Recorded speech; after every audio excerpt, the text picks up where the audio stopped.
Everyone welcome back. तो हम लोग इनकम टैक्स के क्वेश्चंस कर रहे थे। ठीक है, 90 questions we have done in previous 2 videos. I hope वो क्वेश्चन आपको हेल्प कर रहे होंगे। Now we'll start with the number 91। ठीक है, तो बिना देरी के स्टार्ट करते हैं।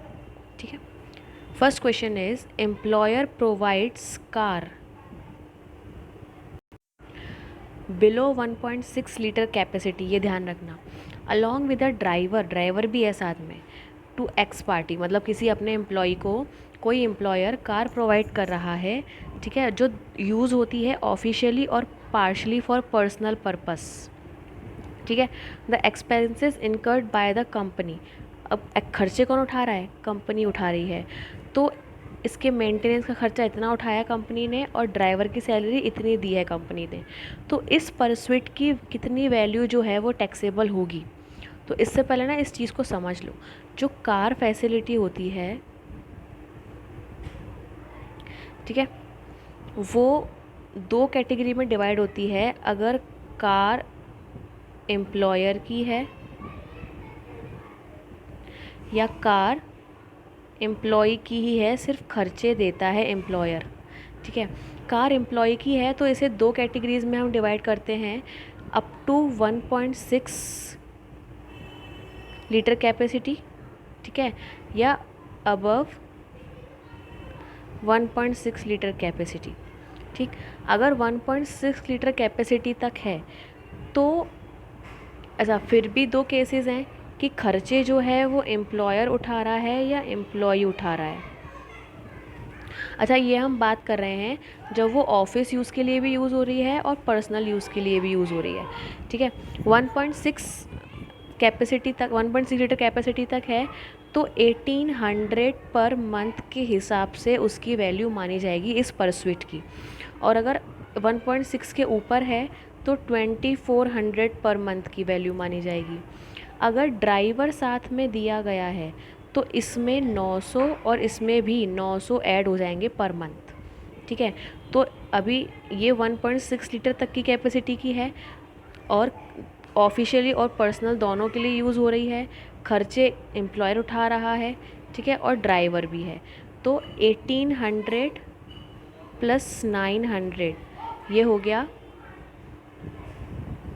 और इसको इंटू कर देंगे हम 12 से, तो वील गेट 32,400। ठीक है, तो इस परस्विट की वैल्यू हो जाएगी 32,400। ओके, आई होप समझ में आ गया होगा।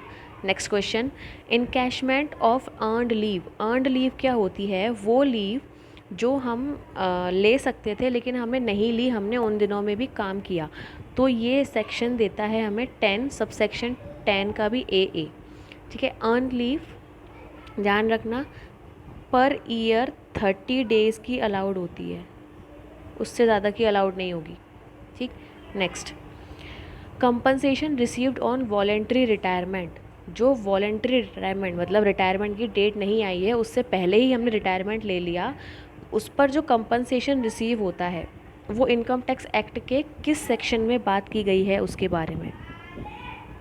Section 10, subsection 10C। Okay, next, if employer transfer second hand motor car to employ, the perquisite is valued eight.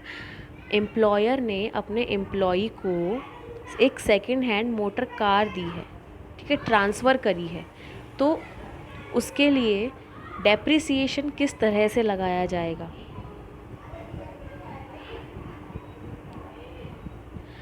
एक बात ध्यान रखना, इनकम टैक्स में ज़्यादातर डेप्रिसिएशन स्ट्रेट लाइन मेथड से लगाए जाते हैं। ठीक है, और यहाँ पर अगर हम सेकेंड हैंड मोटर कार की बात करेंगे तो 20% D, actual cost less depreciation 20% for every completed year under SLM, straight line method. Okay, next, the following is not taxable as income under the head salary. देखो, अलाउंसेस रिसीव हुए हैं employ को, ये taxable होता है। फ्री अकोमोडेशन रिसीव हुई है employ को, ये भी टैक्सेबल होता है। कमीशन रिसीव हुई है डायरेक्टर को, ये भी टैक्सेबल होता है।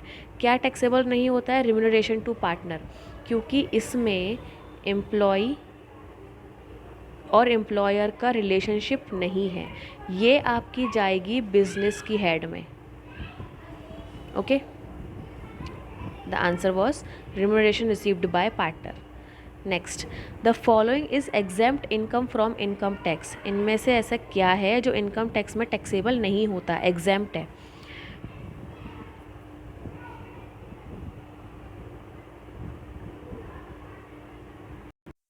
This question I will put in doubt which you all have to solve. ठीक है, आगे बढ़ते हैं। Gift to employee up to dash पर annum will not be treated as perquisite. अगर किसी एम्प्लॉई को कोई एम्प्लॉयर गिफ्ट दे रहा है तो उसे हम परस्विट कितनी लिमिट तक नहीं मानेंगे? The answer is 5000। 5000 से ज़्यादा हो गया तो वो पूरा परस्विट माना जाएगा और टैक्सेबल हो जाएगा। Next, salary received by manager of an agriculture farm is. Salary receive by agriculture farm, ध्यान रखना एग्रीकल्चर इनकम जो है वो टैक्सेबल नहीं होती, बट अगर उसकी मैनेजर की सैलरी है, ठीक है, या उसके आगे सैलरी की कमीशन है, वो टैक्सेबल होती है, तो ये सैलरी इनकम में टैक्सेबल होगी। अब एग्रीकल्चर में मैनेजर के लिए क्यों टैक्सेबल नहीं है? क्योंकि ये डायरेक्टली एग्रीकल्चर का काम से कनेक्टेड नहीं है, इसलिए। ठीक है, next, any benefit attach to an officer और position in addition to salary और वेजेस इज कॉल्ड। जो बेनिफिट्स किसी पोजीशन को सैलरी के अलावा दिए जाते हैं उन्हें हम क्या कहते हैं? परस्विट्स। अगर यहाँ पेमेंट्स लिखा होता तो हम अलाउंसेस लिखते, यहाँ बेनिफिट्स है तो हम परस्विट्स लिखते हैं। अगर फैसिलिटीज़ होता तब भी हम परस्विट्स ही लिखते। ठीक है, next, leave travel concession is exempt explained as per the section. Leave travel concession किस सेक्शन के तहत जो है वो डिस्कस की गई है इनकम टैक्स एक्ट में? Section 10 subsection 5। ओके, सेक्शन 10 के जो चीज़ें हैं ना वो तो आपने सब लिख ही लेना, और सेक्शन 80C से 80U तक की सारी डिडक्शंस। ठीक है, आई विल ट्राई कि मैं ये डिडक्शंस एक वीडियो में करा दूँ, बट आपने इन दोनों की एक लिस्ट बना लेनी है क्योंकि that will be very helpful for you. Next, under the head income from house property the basis of charge is. House property HP की हेड में इनकम टैक्स चार्ज करने का बेस क्या होता है? इनकम टैक्स चार्ज करने का base क्या होता है? Answer is annual value. Gross annual value नहीं, ग्रॉस एनुअल वैल्यू में से म्युनिसिपल टैक्स माइनस करके एनुअल वैल्यू निकलती है या नेट एनुअल वैल्यू निकलती है, उस पर टैक्स लगता है। उसके बाद भी 30% डिडक्शन होती है, वो आगे बात करेंगे। Next, foreign house properties income is taxable only in the case of. कोई हाउस प्रॉपर्टी है हमारी, वो फॉरेन में है, उससे कोई इनकम हो रही है, वो किसके लिए टैक्सेबल होगी? Ordinary resident. As I told before कि ordinary resident, non ordinary resident और नॉन रेजिडेंट, चाहे इंडिया में रिसीव हुई हो चाहे इंडिया में जनरेट हुई हो, वो तीनों के लिए टैक्सेबल होती है। लेकिन ये दोनों चीज़ें ही इंडिया से बाहर हुई हों तो इन दोनों के लिए टैक्सेबल नहीं होगा, सिर्फ जो ऑर्डिनरी रेजिडेंट है उसके लिए टैक्सेबल होगा। इसके लिए सब कुछ टैक्सेबल होगा वैसे। ठीक है, आगे बात करते हैं। Annual value is defined as per the section. Annual value किस सेक्शन में डिफाइन की हुई है? किसकी एनुअल वैल्यू? हाउस प्रॉपर्टी की, section 23 subsection 1। Okay, next, which of the following is deductible from the annual value of house property. जो house property की annual value है उसमें से हम क्या डिडक्ट करते हैं? म्युनिसिपल टैक्स किसके द्वारा? म्युनिसिपल टैक्स पेड है या पेड बाय ओनर है, या paid by owner for the previous year, या paid by owner for during the previous year.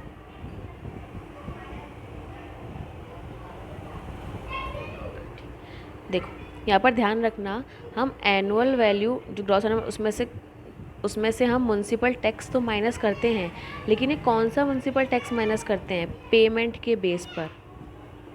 भले ही हमने पिछले 10 सालों का पेमेंट इस साल किया हो, उस पूरे की ही डिडक्शन मिल जाएगी, लेकिन म्युनिसिपल टैक्स जिस साल पे करेंगे उस साल डिडक्शन मिलती है।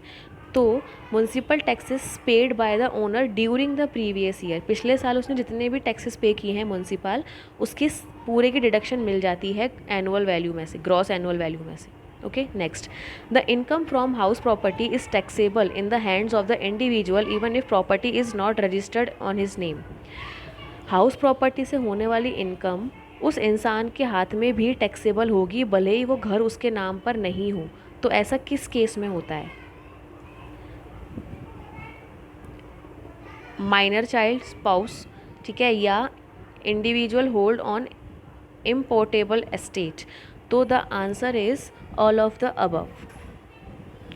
हस्बैंड या वाइफ का हो, ठीक है, या माइनर चाइल्ड का हो, या उनका ये काम ही हो, ठीक, या किसी रीज़न की वजह से उन्होंने होल्ड करके रखा हो किसी केस की वजह से या ऐसे किसी प्रॉब्लम की वजह से, तब भी। तो तीनों केसेस में ही उसके हाथ में टैक्सेबल होगी, लेकिन घर तो उसके नाम पर नहीं है, ठीक है।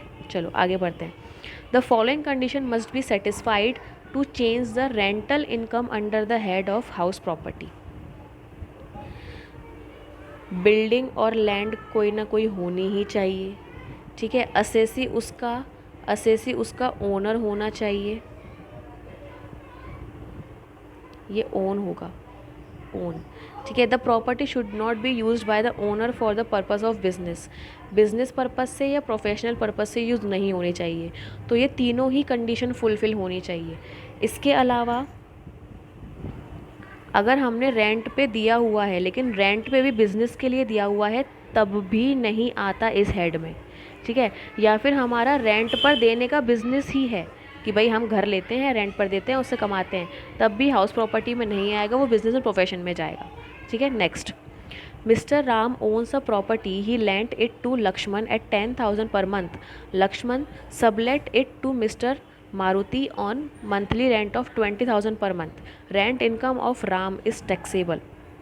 राम का घर था, उन्होंने लक्ष्मण को दिया 10,000 पर मंथ पे, और लक्ष्मण ने जो था वो दे दिया मारुति को 20,000 पर मंथ पे, ठीक है। तो राम ने तो अपना घर दिया है, तो इसकी इनकम हो जाएगी हाउस प्रॉपर्टी से, ठीक है, क्योंकि ये इसी का घर है, इसी के नाम पर रजिस्टर है, ठीक है। लेकिन लक्ष्मण को जो इनकम हो रही है, ये जो 10,000 रुपये एक्स्ट्रा इसको मिल रहे हैं, ये हाउस प्रॉपर्टी में नहीं, ये जाएगा अदर सोर्सेज में। क्यों? क्योंकि लक्ष्मण इस घर का ओनर नहीं है। तो इनकम फ्रॉम सब लेटिंग जो होता है, subletting the house property, let को भी सब लेट कर दिया, किसी और को दे दिया, वो अदर सोर्सेज में जाता है। लेकिन यहाँ पर राम की इनकम पूछी है, तो राम की हो जाएगी इनकम फ्रॉम हाउस प्रॉपर्टी, ठीक है। चलो नेक्स्ट। अब यहाँ पे सेम क्वेश्चन है, यहाँ पे लक्ष्मण की इनकम पूछी है, लक्ष्मण की इनकम अभी बात करी, अदर सोर्सेज में चली जाएगी, ठीक है। Next, for claiming the deduction of unrealised rent the assessee must satisfy. Unrealised rent वो होता है जो किराएदार बिना दिए चले गए या नहीं दिए है या हमें मिला नहीं है, तो इसकी डिडक्शन हमें मिलती है सेक्शन 4 के अंडर, ठीक है। नेक्स्ट, रूल 4 इंक्लूड्स, देखो अभी बात हुई है, अभी 10 किस वजह से हमारा जो घर था वो खाली रहा या रेंट नहीं मिला, उसके रिगार्डिंग, इन तीनों के regarding. Default tenant, tenancy must be bona fide and the defaulting tenant is not occupying any other property. जिसने रेंट नहीं दिया वो किसी और प्रॉपर्टी का ओनर ना हो, जिसने रेंट नहीं दिया वो उसको खाली करवाने के, वैकेंट हाउस वैकेंट करवाने के प्रॉपर स्टेप्स उठाए गए हों और सच्ची में हमें पेमेंट नहीं मिला। तो ऑल ऑफ द अबव सारी रूल्स इंक्लूड होंगे, तभी डिडक्शन मिलेगी सेक्शन 4 के तहत। Next, the tax paid by the tenant is, जो टैक्स पे करता है टेनेंट, वो किस में एडजस्ट किया जाएगा? कोई एडजस्टमेंट नहीं होगा, ठीक है। Next, if the house remains vacant for whole year annual value will be. अगर पूरा घर पूरे साल ही वैकेंट रहा है, रेंट पे चढ़ा ही नहीं है, तो जो एनुअल वैल्यू होगी वो नील मानी जाएगी। Next, the sum equal to dash is allowed to deduction from annual value. जो हमारी ग्रॉस एनुअल वैल्यू है उसमें से 30% की डिडक्शन, जो एनुअल वैल्यू है उस पर 30% की डिडक्शन अलाउड होती है। तो the answer will be 30%। Next, the sum of equal to 30% is allowed as deduction from annual value as standard deduction. Okay. Next, interest on loan taken for which all purpose are deductible for annual value. किस purpose से लिया गया loan जो है वो annual value में से deduction मिल जाती है. The answer is construction. अगर हम घर बनवाने के लिए लोन लेते हैं तो उस घर के उस लोन पर जो इंटरेस्ट हम पे करते हैं वो अलाउड होती है. अब इसके बारे में थोड़ी सी बात कर लेते हैं. देखो, सपोज़ हमने 2011 में लोन लिया और 2019 में बनना ये पूरा हुआ. कब हुआ? 2019 के भी 1 सितंबर में. ठीक है. और हमने लोन लिया था 1 अगस्त 2011. तो जिस साल घर बनकर पूरा हुआ है, जिस साल घर बनकर पूरा हुआ है उससे जस्ट पहले का 31 मार्च 2019, इस पीरियड का हम इंटरेस्ट लेंगे. इसको हम प्री कंस्ट्रक्शन इंटरेस्ट कहते हैं. ठीक है. सपोज़ इस पूरे टाइम का, जितने भी महीने थे, इस पूरे टाइम का इंटरेस्ट आया 1 लाख. तो इसको हम डिवाइडेड बाय 5 कर देंगे. मतलब 20,000 जो है वो डिडक्शन मिलेगी 5 साल तक. मतलब जो प्री कंस्ट्रक्शन की इंटरेस्ट होती है, कंस्ट्रक्शन होने से पहले जो इंटरेस्ट हमने पे करी है, वो 5 इक्वल इंस्टॉलमेंट में डिडक्शन मिलती है.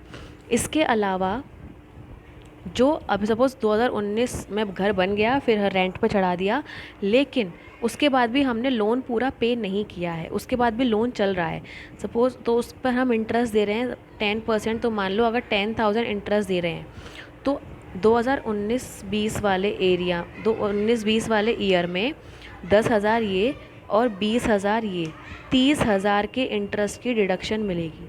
ठीक है. तो प्री कंस्ट्रक्शन इंटरेस्ट की कितने इंस्टॉलमेंट में डिडक्शन मिलती है? 5 इंस्टॉलमेंट में.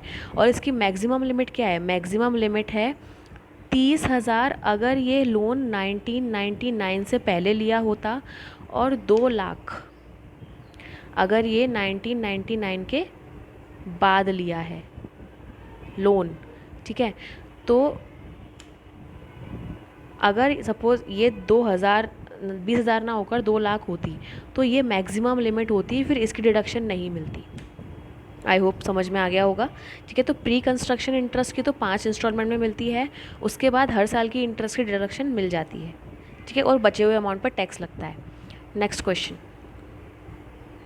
Deductions from annual value is as per the section. जो एनुअल वैल्यू में से डिडक्शन मिल रही है वो किस सेक्शन के तहत मिलती है? सेक्शन 24 के तहत. ठीक है. Next, which of the following is not deductible from annual value. देखो, interest on loan taken for repairs, interest on loan taken for reconstruction, या इंटरेस्ट ऑन अनपेड इंटरेस्ट.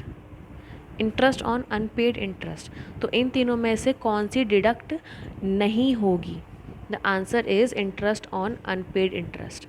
भाई तो आपकी गलती है ना, आपने इंटरेस्ट पे नहीं किया, उस पर ही अगर इंटरेस्ट लग रहा है तो सरकार आपको डिडक्शन थोड़ी देगी. बोला अब तुम भुगतो. ठीक है. Next, interest for pre construction period is deductible. देखो अभी बात की थी, कितनी इंस्टॉलमेंट में? 5 इंस्टॉलमेंट में डिडक्टेबल होती है. Next, annual value of self occupied house is निल.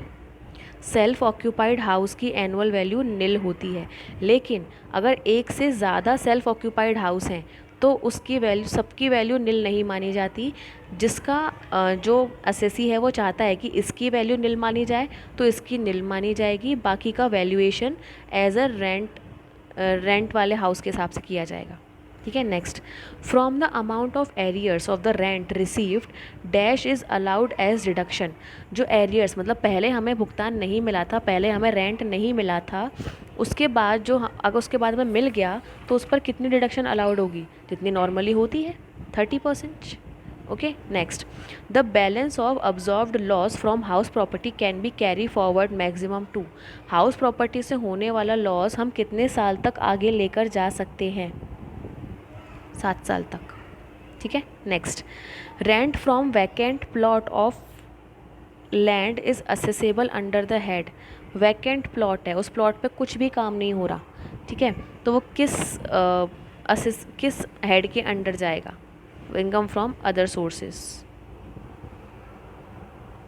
ठीक है। Next, subletting is assessable under the head. अभी ऊपर बात करी थी सब लेटिंग मतलब किसी और से घर उधार लेकर किसी और को उधार दे देना, तो ये जाएगा अदर सोर्सेज में। ठीक है। Next, in the case of dispute ownership, मतलब ओनरशिप अभी डिस्प्यूट है कि ये घर किसका है, झगड़ा चल रहा है, कोर्ट केस चल रहा है, तो हाउस प्रॉपर्टी की जो इनकम होगी वो किसके हाथों में चार्जेबल होगी,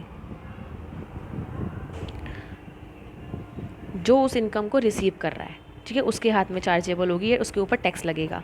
what is expected rent? Expected rent क्या है?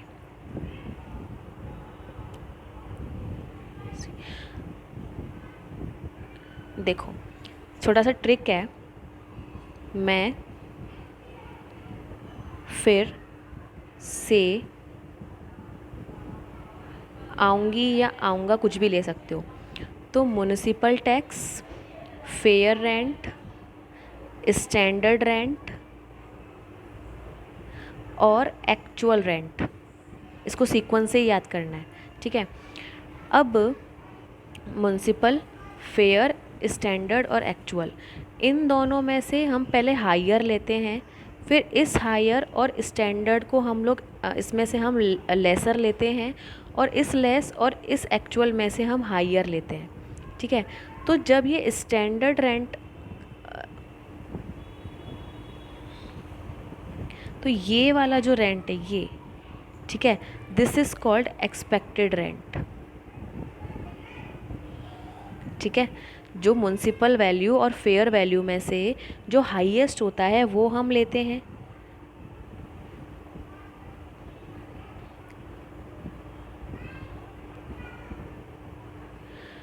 और इस हायर से हम इस स्टैंडर्ड को कंपेयर करते हैं।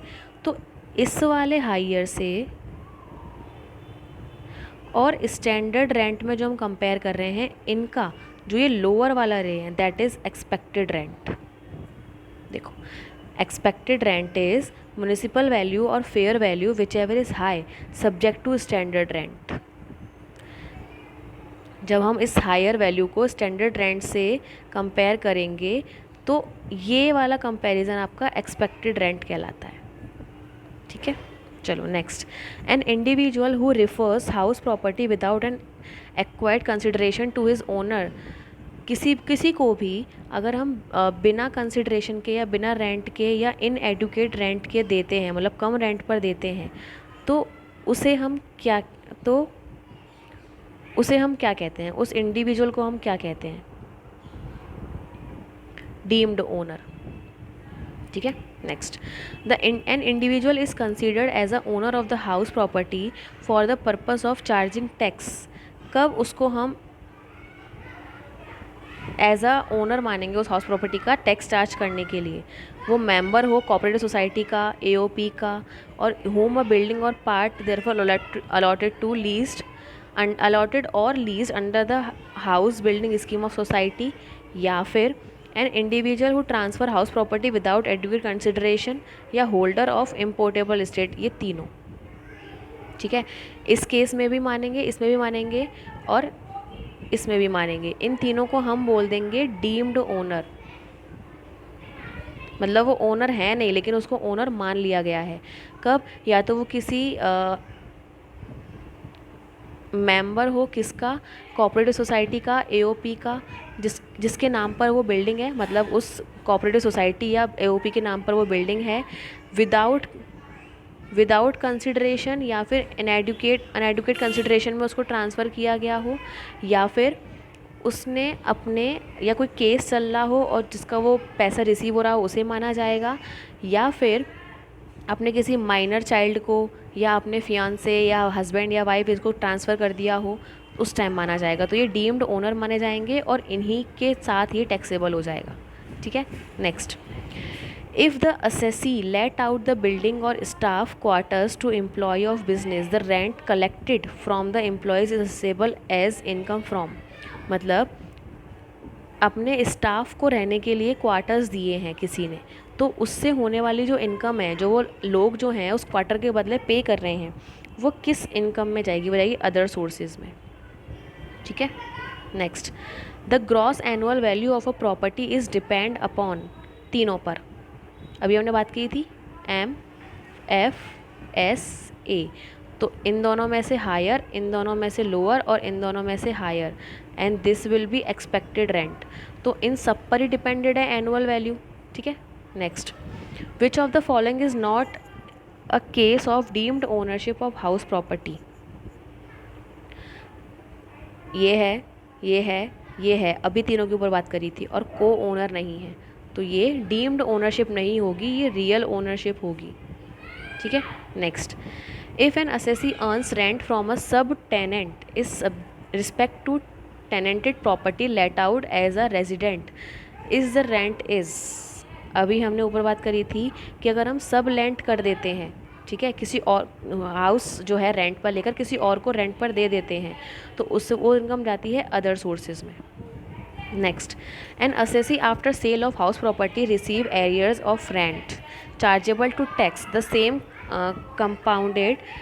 Computed in the stipulated manner is chargeable as. मतलब पहले तो एरियर्स थे, रेंट उसको रिसीव नहीं हुआ था, फिर उसने वो घर बेच दिया, उसके बाद उसको वो पैसे मिले, तो वो किस हेड में जाएंगे?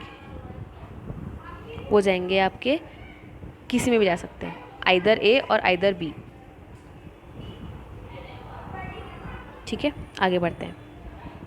Mister Sushant is the owner of a house, the detail of which are given below the gross annual value। gross annual value निकालनी है। देखो अभी ऊपर बात करी थी municipal, fair, standard, actual. Municipal है हमारी 36,000, फेयर रेंट है हमारा 36,000, स्टैंडर्ड रेंट है 40,000 और एक्चुअल रेंट है 32,000। ठीक है, तो इन दोनों में से लोअर लेंगे, ठीक है, हायर लेंगे, दोनों सेम ही है तो सेम ही ले सकते हैं, 36,000। फिर इस वाले रेंट को इससे कंपेयर करेंगे स्टैंडर्ड रेंट से, और इसमें से लेंगे लोअर, तो लोअर भी 36,000 ही है।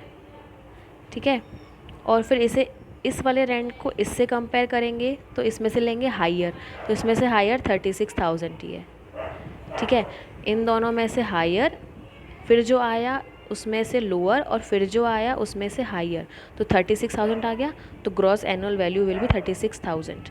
अगर इसमें नेट एनुअल वैल्यू पूछते, ठीक है, 36,000 में से नेट एनुअल वैल्यू पूछते या एनुअल वैल्यू पूछते, तो म्युनिसिपल टैक्स भी दिया होता जो हम उसमें से माइनस कर देते और हमारी नेट एनुअल वैल्यू या फिर एनुअल वैल्यू आ जाती।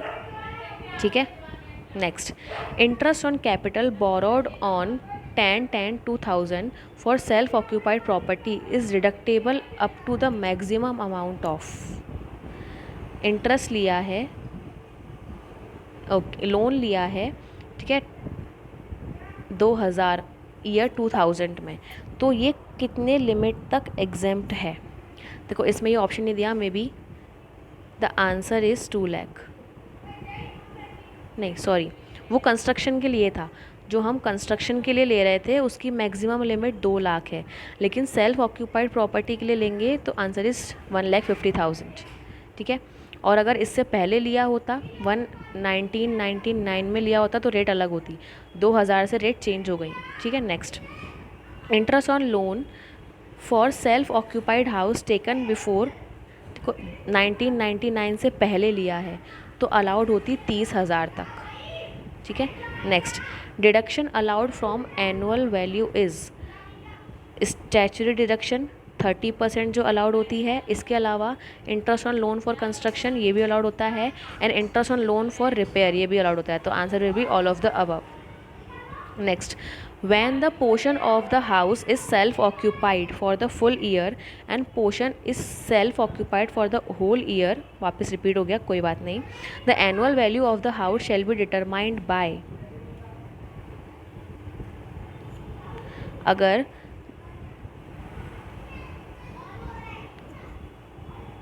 when the portion of the house is self occupied for the full year and the portion of self occupied for the whole year, एक ही बात है, the annual value of the house shall be determined by। तो जो portion self occupied था उसके हिसाब से नल मानी जाएगी। जैसे सपोज 2 फ्लोर हैं, ठीक है। और उन 2 फ्लोर में से एक फ्लोर जो है वो रेंट पर दिया हुआ है, ठीक है। रेंट पर दिया हुआ है तो जो भी म्युनिसिपल टैक्स होगा या उसकी वैल्यू होगी उसको 2 पार्ट्स में डिवाइड कर दिया जाएगा। तो जो सेल्फ ऑक्यूपाइड है उसे तो हम निल मान लेंगे, और जो रेंट पर है उसका वैल्यूएशन जैसे हम करते हैं वैसे होगा, ठीक है। नेक्स्ट देखो, mister R owns a house, the municipal value of the house is 50,000, he paid 8,000 as local taxes. अच्छा, म्यूनसिपल टैक्सेस को लोकल टैक्सेस भी कहते हैं। He uses this house for his resident purpose but let out half of the house at 3,000 per month. The annual value of the house is, मतलब 50,000 municipal value है उसकी, ठीक है। तो अब उन्होंने आधा घर जो है वो रेंट पर दिया हुआ है 3,000 पर मंथ के हिसाब से, मतलब 36,000 उनको रेंट एक्चुअल आ रहा है, ठीक है। अब 8,000 टैक्सेस दिए उन्होंने, तो इस वाले पर्पस से तो हम 4,000 टैक्सेस मानेंगे। यहाँ पर 50,000 हमारी जो है वो म्यूनसिपल वैल्यू है, ठीक है। तो इस म्यूनसिपल वैल्यू में से 25,000 उस हम आधे घर की मान लेंगे। अब आधा घर लेट आउट है तो हम इसी को कंसिडर करेंगे ग्रॉस एनुअल वैल्यू, ठीक। इसमें से 4,000 चला जाएगा हमारा म्यूनसिपल रेंट, म्यूनसिपल टैक्स, ठीक है। क्यों? क्योंकि 4 उसका 4 लेट आउट का, तो ये 21,000 हो गया। इसमें से माइनस करेंगे अगर हम 30%, तो 6,300 अप्रॉक्स 14,700 आएगा। राउंड ऑफ करके इट विल बी 15,000। तो इस घर की एनुअल वैल्यू हो जाएगी 15,000, ठीक है। Next, if fair rent is not given then assume dash as fair rent. अगर फेयर रेंट दिया हुआ नहीं है तो हम इनमें से किसे फेयर रेंट मान लेंगे? एक्चुअल रेंट को, हम एक्चुअल रेंट को ही फेयर रेंट मान लेंगे। Next, rent received by original tenant from sub tenant is taxable under other sources. कितनी बार डिस्कस हो गया, ठीक है। Next, income from property held under trust for charitable और रिलीजियस पर्पस। जो रिलीजियस पर्पस या चैरिटेबल पर्पस से इनकम आ रही है, प्रॉपर्टी रखी गई है उससे इंटरेस्ट इनकम आ रही है, तो वो कितनी, ये जो प्रॉपर्टी होगी ये एग्जेम्प्ट होगी टैक्स से, ठीक है। ऐसी प्रॉपर्टी जो चैरिटेबल है या रिलीजियस पर्पस से दी हुई है, उससे कोई इनकम हो रही है तो वो उस पर टैक्स नहीं लगेगा। फ़ायदे हैं, अभी मंदिर खोल के बैठे आते हैं, ठीक है। Identify the correct head. Income from business and profession, profit from business and profession, profit and gain from business and profession. The answer is this, PGBP, profit and gains from business and profession. क्योंकि profit जो होता है वो business से होता है और जो गेन जो होता है वो प्रोफेशन से होता है, ठीक है। इसलिए करेक्ट हेड का जो करेक्ट नाम है वो ये है। Next, business can be define as per the section. Business को किस सेक्शन में डिफाइन किया हुआ है इनकम टैक्स के? सेक्शन 2 सबसेक्शन 13, ठीक है। Next, income from illegal business. Income from illegal business is taxable, ठीक है। तुम इलीगल बिजनेस करो लेकिन उस पर टैक्स दे दो तो तुम वो बिज़नेस लीगल हो जाएगा, ऐसा नहीं है, ठीक है। इलीगल बिजनेस ही रहेगा, पता चलने पर टैक्स देना पड़ेगा अच्छा खासा। हाँ, स्पेक्यूलेशन अलग होता है, जो सट्टा होता है, लॉटरीज़ वगैरह भर जाते हैं, स्पेक्यूलेशन अलग होता है। स्पेक्यूलेशन अलाउड होता है जिस पर 30% स्टैंडर्ड रेट से टैक्स लगता है, ठीक है। इलीगल बिजनेस मत करने बैठ जाना कि भाई हम तो टैक्स दे देंगे, हमारा 1 नंबर का काम हो जाएगा। नो इलीगल बिजनेस, ठीक है। Expenditure on scientific research, scientific research पर जो खर्चे किए गए हैं वो किस सेक्शन में बात होती है उनके बारे में? सेक्शन 35, ठीक है। Next, any payment made outside India and TDS is not paid. कोई पेमेंट हमने किया है इंडिया से बाहर जिसमें से हमने TDS नहीं काटा, ठीक है, तो ये क्या होगा? It will be disallowed. मतलब वो आपका खर्चा माना ही नहीं जाएगा। हम मानेंगे नहीं कि आपने खर्चा किया है, आपको उस पर भी टैक्स देना पड़ेगा। क्यों नहीं काटी TDS काटनी चाहिए थी, ठीक है। TDS is tax deducted at source, ठीक है। Payment made in cash exceed dash is disallowed.